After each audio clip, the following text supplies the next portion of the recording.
যে এই গিফটটা হচ্ছে আমি পেয়েছি কুঞ্জ জুয়েলার্স থেকে, ঢাকা বসুন্ধরা শপিং মলের।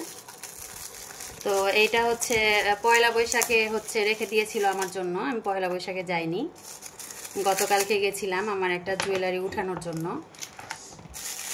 তো এই গিফটটা হচ্ছে, দেখি এটার মধ্যে কি আছে।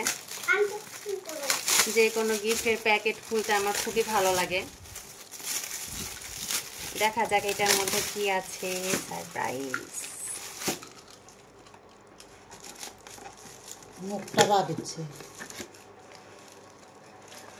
ওয়াও ওয়াও, বাহ অনেক সুন্দর। এই যে এখানে লেখাই আছে কুঞ্জ জুয়েলার্স। বাহ অনেক সুন্দর। থ্যাংক ইউ সো মাচ কুঞ্জ জুয়েলার্সকে। অনেক সুন্দর না এটা? অনেক সুন্দর। এখানে সুন্দর করে লেখাই আছে কুঞ্জ জুয়েলার্সের অ্যাড্রেস, সবকিছু লেখা আছে।